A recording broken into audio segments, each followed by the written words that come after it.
گوادر کو حق دو تحریک کے قائد مولانا ہدایت الرحمان اور ارکان کمیٹی نے ہزاروں دھرنائیوں کے مجمع میں پریس کانفرنس خطاب کرتے ہوئے 22 صفحات پر مشتمل محکمہ فشریز کے کارستانیوں کو عوام کے سامنے عیاں کیا۔ پریس کانفرنس میں محکمہ فشریز کے 15 ایجنٹس کے نام بھی بتائے گئے جو کہ ٹرالرز اور گجا مافیا سے بھتہ وصول کر کے محکمہ کے افسران کو ادا کرتے ہیں۔ ان ایجنٹس میں محکمہ فشریز کے ملازمین بھی شامل ہیں۔ مولانا ہدایت الرحمان اور دیگر نے کہا کہ حکومت متعلقہ محکمہ اور پاک نیوی کی ذمہ داری بنتی ہے کہ گڈانی سے جیونی تک سمندر کو ٹرالرز اور گجا مافیا سے آزاد کریں۔ ان کا کہنا تھا کہ جہاں اور جس معاشرے میں انصاف نہ ہو، عوام کو معاشی بدحالی کا سامنا ہو، ایسے حالات میں نہ امن ہوگا اور نہ ترقی اور خوشحالی ہوگی۔ انہوں نے کہا، گوادر کو حق دو تحریک ریاست کے خلاف نہیں بلکہ اس نظام کے خلاف ہے جسے پاکستان میں عدم مساوات اور ناانصافیوں کے ساتھ ساتھ ظلم اور جبر کا بازار گرم ہے۔ ہماری تحریک ان تمام قوتوں اور اداروں کے خلاف ہے جس سے ملک کی سالمیت کو خطرہ ہے۔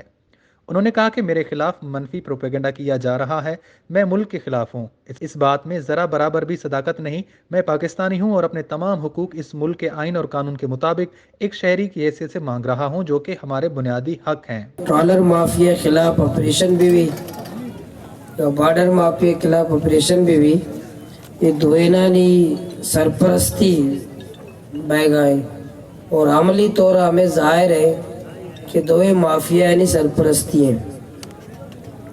مرچی میں پریس کانفرنس سے مقصد کہ ہمیں ٹرالر مافیا کے سرپرست یعنی ایجنٹ اور ہمیں ٹرالر مافیا ٹرالر چیا ہمیں دریایا ہمیں سائلہ یل دے گا نیا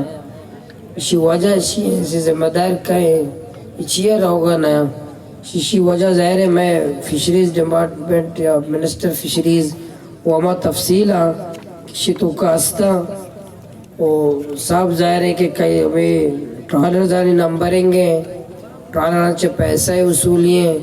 ٹرالر کی پورے تفصیل ہے، ہر ماہ ایجنٹ پیسہ کے یہ اور انشاءاللہ شکور صابر صاحب شروع میں تفصیل بیان کا ایک سجے سے کہ فہرستہ پورے چمر ایک کاپی میں داتا اور صافی سنگت اگر ضرورت محسوس کرنا وتی خرچہ سرا سو فوٹو کاپی پہ کرنا۔ ان کا کہنا تھا کہ اب یہ تحریک تمام بلوچ قوم اور بلوچستان کی تحریک بن چکی ہے اور ہم اسے بلوچستان بھر میں اور ہر بلوچ کے گھر تک پہنچائیں گے۔ عوام ان کے شہری حقوق بتانے کے ساتھ ساتھ ان کے دل سے ریاستی اداروں کا خوف نکالیں گے۔ ان کا مزید کہنا تھا کہ جب تک سمندر سے ٹرالنگ بند نہیں ہوگی، ماہی گیروں کو آزادانہ شکار کی اجازت نہیں ہوگی اور بارڈر میں آزادانہ کام کرنے کی اجازت نہیں دی جائے گی اور آبادی کے اندر غیر ضروری چیک پوسٹ کا خاتمہ نہ کیا جائے گا، ہمارا دھرنا جاری رہے گا، چاہے اس کے لیے ہمیں کوئی بھی قیمت چکانی پڑے۔ وش نیوز گوادر۔